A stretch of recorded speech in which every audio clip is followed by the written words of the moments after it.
Totoo bang ghoster kayo? Ghoster ka po ba? Ghoster daw mga Tomasians eh.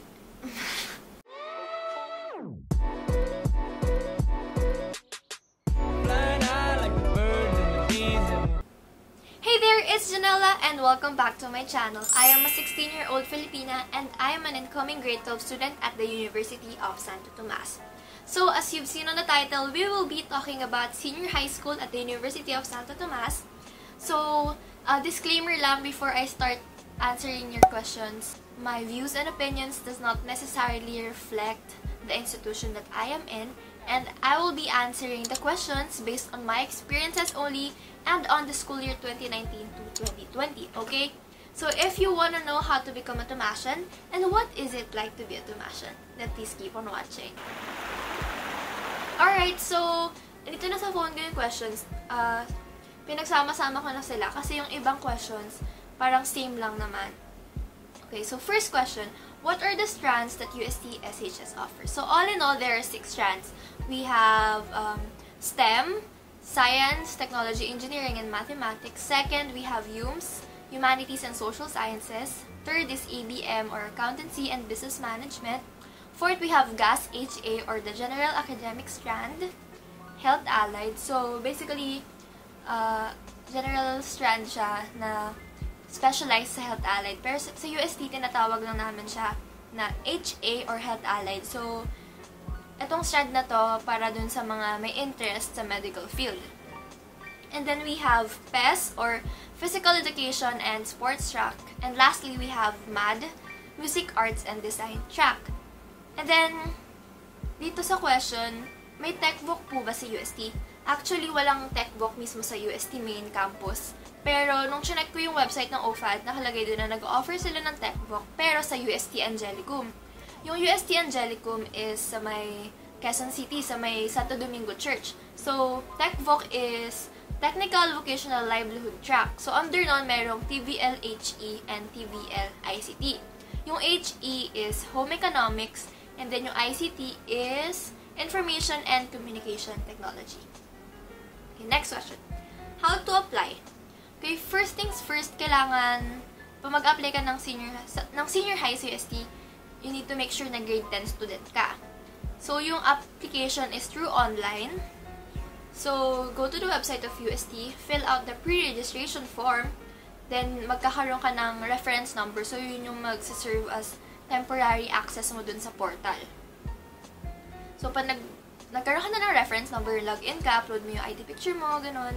Then, meron doon, makita mo, print junior high school grades form. So, print mo yon tapos, pasa mo sa registrar nyo, pa-encode mo doon yung grades mo ng junior high, parang average ata yun. Tapos, kapag nakuha mo na, make sure mo na meron nakalagay doon na signature ng principal or ng registrar. Tapos, encode mo doon sa application portal, and then, complete mo lang yung mga kailangan i-fill out pa. And then, after mo makomplete yung application form, print mo na yung application form, and then, payment slip. So, ayan. May bayad ba ang USTET? Yes, meron. Nagbayad ako ng 600 pesos noon para sa USTET. So, nakalagay dito, 600 pesos para sa mga Filipino na nag-aaral dito sa Pilipinas. 1,000 pesos para naman sa mga Filipino na nag-aaral abroad at mga foreigner na nag-aaral dito sa Pilipinas. And then, $30 para sa mga foreigner na nag-aaral abroad. Then, yung mga nabanggit ko na yun, applicable lang yun for the UST main campus and provincial testing centers. So, meron kasing international testing centers and kapag dun ka naman mag-exam, magbabayad ka ng $100. Payment is only through Metrobank and BPI, ganyan. So, alam ko, kailangan mo dun yung reference number mo. So, might as well memorize your reference number or save mo lagi sa phone mo. And yung application fee is non-refundable. So, let's say, pumasa ka or hindi ka pumasa, hindi mo na makukuha yung bayad dun sa USTET. So, next step is you need to submit your requirements sa OFAD or Office for Admission. So, kailangan lang yun i-submit through LBC. So, bawal yung personal. So, ang kailangan mong ipasa na requirements is your signed application form, your grades form, clear photocopy of your PSA birth certificate, clear photocopy of your baptismal certificate para sa mga Catholic applicants. And then, yung photocopy ng payment slip mo. And make sure na tinatago nyo yung original copy ng payment slip nyo, okay? So, after 7 to 10 working days, be updated lang dun sa portal kasi dun magkakaroon ng notification kung na-receive na ba ng OFAD yung requirements nyo. And kapag na-receive na ng OFAD yung requirements nyo, meron na dun lalabas sa next step, which is print your test permit. So, dun sa test permit, andun yung OSTET schedule mo. So, take note of your schedule. Okay, pinaka-importante yun. And kung anong building mo siya iti-take and anong room. When is OSTET? So, yung OSTET, 3 batches yan. September, October, and December. So, nag-take ako ng first batch, which is September. What to bring during OSTET? Okay, so, pinaka-importante is your test permit kasi no permit, no OSTET. Then, of course, your pencil. So, alam ko, kailangan na pencil na dadalhin is the Mongol pencil number 2. And then, dala ka na rin ng ID mo para sure. Then, eraser. And then, snacks and water. Kasi, apat yung iti-take nyo. And tuloy-tuloy lang yun, walang break. Pwede kayo kumain habang nag-take ng exam. And then, eto tip ko lang sa inyo. Mag-wear kayo ng comfortable clothes kung saan kayo komportable. Pero, make sure na fina-follow nyo pa rin yung proper dress code ng university, okay? And then, please, magdala kayo ng jacket, okay? Kasi, yun yung hindi ko dinala nung OSTET. Actually, alam ko that magdadala ako, pero parang di na ako nagdala nun kasi sabi ko rin naman na di ako ganun kaagad lamigin. Pero nung OSTET, grabe yung lamig. As in, super lamig. So, yun yung naging dilemma ko nung OSTET. Nahirapan ako dahil di ako komportable sa lamig. Parang ganun. Pero, buti na lang, parang lahat kami dun sa buong room nilalamig. So, napansin ng proctor namin and pinahinaan naman yung aircon. Okay, next question. OSTET content. Yun nga, so, 4 yung content nun, 4 yung exam niya. Mental ability, English, science, and then math. When do I get my OSTET results? Yung time ko, January 28 ko siya nakuha. So, ang alam ko nilalabas yung OSTET every feast day ni St. Thomas Aquinas. So, if nakapasa ka, congratulations! Tumasyon ka na. And then, kung gusto mo talaga sa UST, mag-aral lang. Pag sure na sure ka na, make sure na bayaran mo na agad yung reservation fee kasi baka mawalan ka ng slot. Kapag nasa waiting list ka naman, congratulations pa rin, nakapasa ka, pero waiting ka pa nga ng slots kasi ano rin naman hindi naman lahat ng nakapasa is mag-enroll sa UST, okay? So, makakapasok ka pa rin sa UST. Failed OSTET, may chance pa ba? Yes. So, merong kaming tinatawag na recon or reconsideration. So, gagawa ka ng reconsideration letter, lagay mo doon kung bakit kanila dapat bigyan pa ng chance maging tumasyan. And then, address mo yun sa principal. So, check nyo na lang yung website kung sino yung current principal that time. And then, kapag naman sa kapag college, alam ko dapat, check nyo muna kung yung in-applyan nyo ba na course or department is nag-a-accept ng recon. Kasi hindi lahat nag-a-accept ng reconsideration. And then, sa mga building, meron ng mga Dropbox. So, lalagay nyo dun letter. Hindi ko lang alam kung pwede pag, through online, gano'n. Does UST SHS offer scholarship? Yes.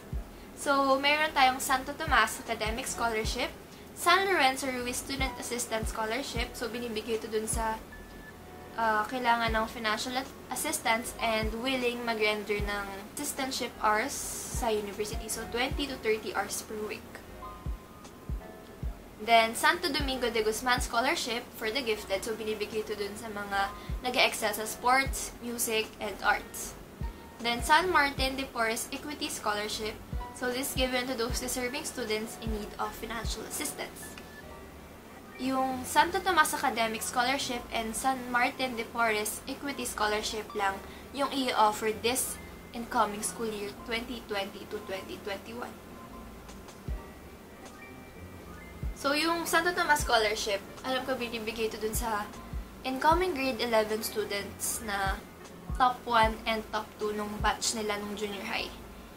And then, yung San Martin de Porres Scholarship, binibigay nga ito dun sa kailangan of national assistance, pero kailangan ng approval nun subject to the availability of the funds and slot per faculty, college, institute, or school.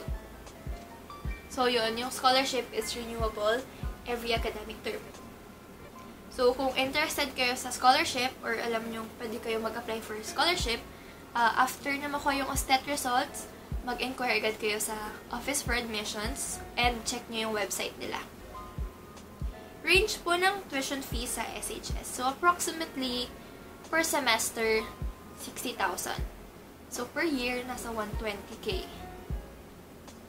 Pero, alam ko incoming year, nasa 53 ata, gano'n. Basta nasa gano'n yung range. Hindi naman siya lalagpas ng 60. Gano'n, hindi rin siya. Parang nasa 53 to 55 siguro. Ganun. Kasi per strand, iba yung tuition fee. Pag college naman, yung per semester, nasa 50 to 80K. Nag-range. May uniform po ba sa UST? Yes, meron kaming uniform lahat. Alam ko may uniform. Okay, ang ingay ng aso doon. So, ayun. Meron kaming type A. Type A is slacks na black. And then, polo na color yellow na may lining and button na blue. So, kung search nyo kasi, ang lalabas doon, may palda and then slacks. Dati kasi ang alam ko, grade 11, slacks, grade 12 is palda. Pero, yun nga, slacks na lang ngayon.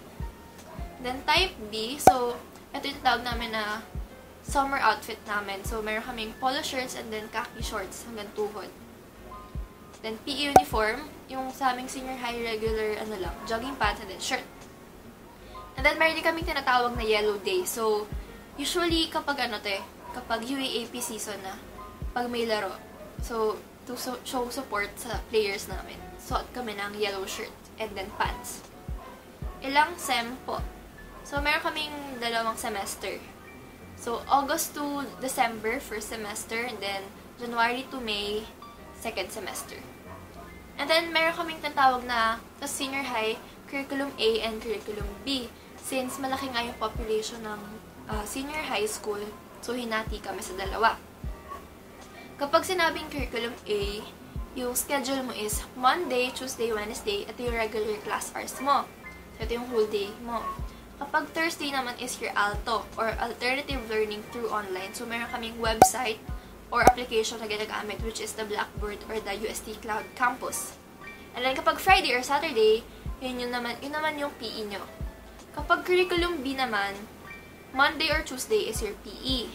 And then, Wednesday is your ALTO. So, yun, Alternative Learning through Online. Then, kapag Thursday, Friday, and Saturday, yun yung regular class mo. So, yes, may pasok ng Sabado. Okay, next question. May CCTV ba sa classrooms? Yes, meron kaming CCTV sa classrooms. So, per classroom may CCTV, and then sa hallway, dun yung sa building namin na Versati. Pwede po ba lumabas ng building? Unfortunately, kami grade 11, hindi kami pwede lumabas. Kasi yung school year 2019 to 2020, nagkaroon na ng building talaga intended for senior high. Parang ginawa talaga. So, yun talaga yung building ng senior high. Pero, nasa labas kami ng UST. So, across UST kami sa may Espanya. So, kaya siguro di rin kami pinapalabas kasi nga, delikado. Kasi syempre, wala kami sa loob ng campus, ganyan. Pero hindi ko sure kapag nagawa ng overpass kung papayagan kami lumabas. Pero naman, yung food namin is either magbaon ka, bumili ka sa canteen. So, yung canteen namin is isang buong floor.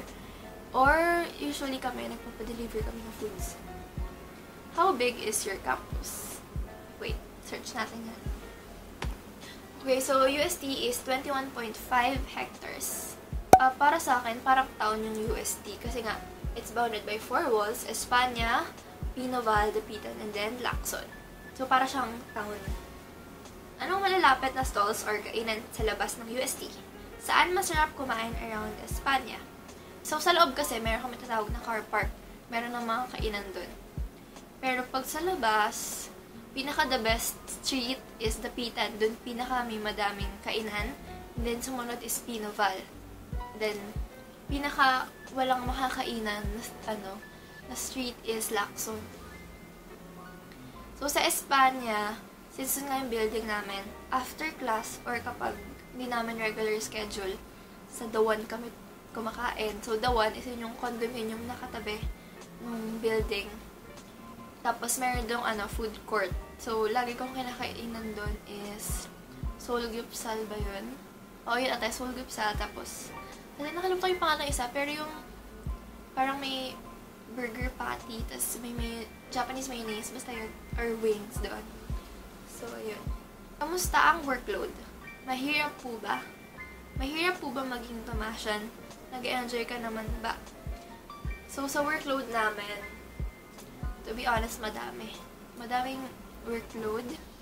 So, kapag onti pa lang binibigay sa inyo, gawin nyo na agad, or mag-enjoy na din kayo.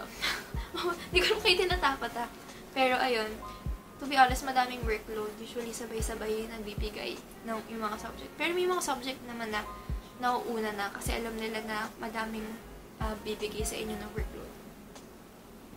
Sa mahirap po ba? Para sa akin, sa lahat naman mahirap eh. Parang, hindi ka kasi matu-challenge kung di rin mahirap. Parang, mas matututo ka din. Mas mapupush mo yung self mo.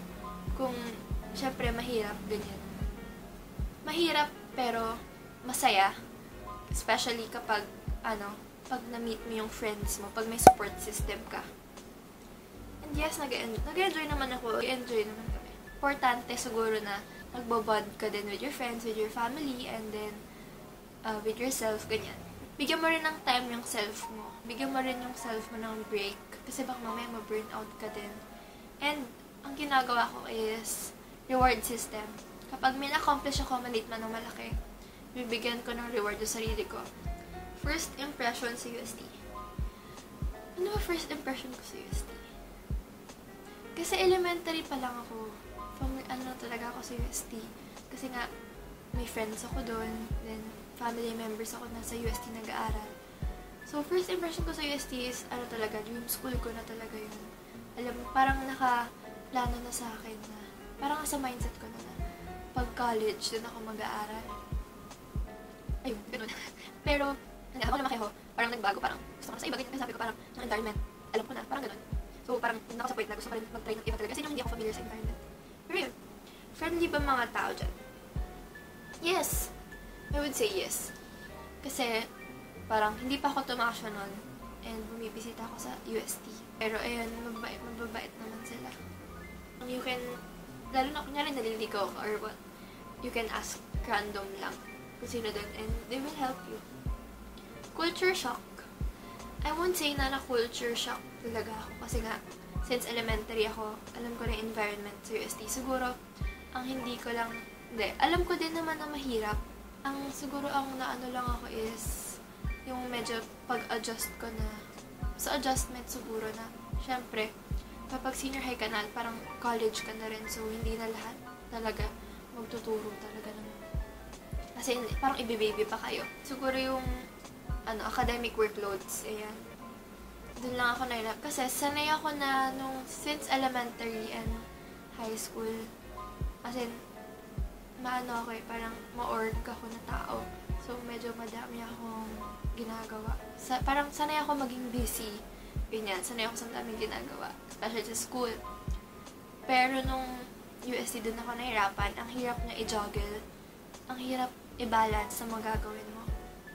Kasi, yun nga, nung first sem, ta-ACADS, and then, student council ako, tas part pa ako ng Strand Society. So, tatlo yun. And then, nung second sem, dadagdagan, nag-start na ako mag-training for volleyball. So, medyo mahirap palang i-juggle.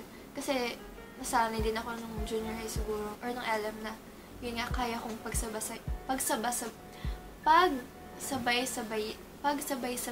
yung mga yun. So, parang naayos ko naman yung time management ko. Pero, yun nga, nung UST, medyo mahirap siya. Yun. Eto. Eto ang question. Totoo bang ghoster kayo? Ghoster ka po ba? Ghoster daw mga Tomasians eh. Actually, hindi ko alam sa nag-start to na nasabi nila na ghoster yung mga Tomasians. Pero siguro nga, by experience ng mga tao na nag-go sila ng mga taga-UST. Pero I won't say na na lahat ng Tomasians ay ghoster. Siguro nagkakataon lang din na yung mga nakakausap nyo or someone nyo na from UST is nag-ghost kayo, ganyan. Galing po ba profs? Magaling po ba profs? So, ako ko, to be honest, mas naging mataas yung expectations ko since nasa university na ako and mas mahal yung tuition. So, nag-expect ako na mas magaling talaga yung profs, mas maayos yung profs. Which is, okay naman. Pero di nyo lang syempre maiwasan magkaroon ng terror profs. Wala pa naman ako naging prof na kasi yung super terror. Pero siguro, mga strict lang na profs, gano'n. Feel ko naman lahat ng school may gano'n, di maiwasan. How's UMS 11? Okay, so UMS 11 is my section. So, ano pala, by the way, yung section nyo ng grade 11, yun na yung section nyo ng buong grade 11 to 12. So, 2 years na sila makakasama. And, actually, very okay ako sa section ko. Parang, hindi ko ma-imagine yung sarili ko na sa iba mapupunta. Kasi parang, ang okay nung section namin eh. Parang, swak kami, ganyan. Ayun, masaya naman kami sa section namin, to be honest. Ako, masaya ako personally. Okay ako sa section ko. Especially sa friends ko. And, kaya din ako nahirapan na lumipat ng strand kasi plano ko talaga lumipat. Pero ayun, nahirapan na ako lumipat kasi nga, yun, super okay na ako sa friends ko. Madami po bang pogi dyan? Ano man tanong to? Depende. Iba-iba tayo ng type eh. Pero para sa akin, rare. Rare lang. Oh, rare! Depende siguro. Iba-iba naman tayo ng definition ng pogi. Masaya po ba manood ng UAAP? Ako personally, yes. Super. Lalo na, sa TV pa lang nag-enjoy na ako. What if pa sa live, diba? Especially, iba kasi yung feeling na chini-cheer mo yung UST. As in, sinasabi mo yung cheer na ghost eh. Very iconic talaga na. Iba yung feeling. Iba pa rin yung cheer talaga pag UST. As in, mafe-feel mo talaga. As in, super solid. Ano po yung mga orgs nyo and yung sa student council? So, UST, SHS, okay, maingay. Okay, so madaming orgs sa UST. Actually, nasa 20 plus ata. Di ko sure, pero try ko lagay dito sa screen or search na lang. And yung unang org ko is the Strand Society or yung Society. So, may position ako doon. And then, Student Council. Part ako ng Student Council. Executive Associate to the Treasurer. So, yung Student Council namin is very big. May pit po pa sa UST. So, sa UST, rules are rules. Sa hair, hindi pinagbabawal yung pwede kayong mag-color ng hair, pero make sure lang na close lang sa, black color, like brown, ganyan. Bawal yung mga vibrant colors, like blonde, red, green, rainbow, bawal yung ganyan. Piercing. Sa boys, bawal yung piercing. Sa girls, alam ko, 1 pair lang ata pwede. Then, nail polish. Hindi ako sure dito. Pero kasi madami naka-nail polish sa, sa school namin. Pero hindi naman sila pinagbabawalan. What's the policy regarding gadget use sa UST, SHS? So, sa gadget, hindi may ikipit ang UST. So, hindi naman sila yung katulad ibang school na mag-check na kung may dala ka, phone, ganyan. So, pwede kang magdala as long as hindi mo siya gagamitin during class hours niyo, okay? Pwede kayong gumamit ng gadget, pero depende yun sa teacher. May mga teacher na hindi inaalaw gumamit ng gadget. And then, may mga teacher din naman na pwede din, pero ang pwede nyo lang gamitin is your iPad, your tablet, or your laptop. Bawal nyo gamitin yung phone nyo for taking notes. May wifi account kami sa UST, so ibang teacher, sasabi nila, okay, labas yung gadget nyo, may activity tayo, through online, parang online, ganyan, so mag-online kayo. So, ganun. Pwede nyo naman siyang gamitin. Depende actually sa prof. Isang ang roar ng tiger dyan. Kasi nga, we're facing a pandemic right now, and yung education natin is new take na, parang online classes na nga tayo. So, new normal. So, feeling ko may edge kasi yung UST dito. Kasi bago pa bago magkaroon ng pandemic or itong COVID-19, meron na kaming Blackboard or what we call nga yung UST Cloud Campus. So, since yun nga, yung school year namin, August to May yung school calendar namin. So, naabutan talaga kami nung COVID. Kaya naman, nung March, nagkaroon kami ng online classes, synchronous. So, ayun. Pero, nagkaroon parang ng something, ganyan. So, suspend kasi nga, hindi lahat may access sa internet, hindi naman lahat may gadget to use. Ganun, para sa online classes. And then, ang nangyari sa aming senior high, naging asynchronous na lang yung class namin. So, binigay nila lahat na kailangan namin gawin, and then parang may deadline lang kami kung kailan namin dapat ipasa yun. Which is, mas prefer ko yung asynchronous.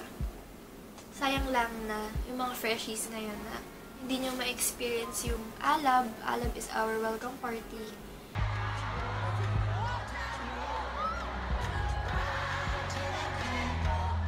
And then, yung mga orientation, ganyan, and then turo sa UST, ganyan. Sayang na, pero hopefully, matapos na tong pandemic na to, sana maging okay na lahat, and ayun, stay safe palagi guys. So, dito ko natatapusin yung video. Sana natulungan ko kayo, and sana nasagot ko yung mga questions niya ng maayos. So, if may questions pa kayo, comment down below lang, and I'll try my best to answer those questions, okay? And like this video, and subscribe to my channel, okay? And then, kung gusto niyo pa ng ganitong video, just comment down below, or kung ano yung mga video suggestions niyo, okay? So, thank you so much for watching. Please do always remember that you are loved and you're enough. Bye! I'll see you on the next one.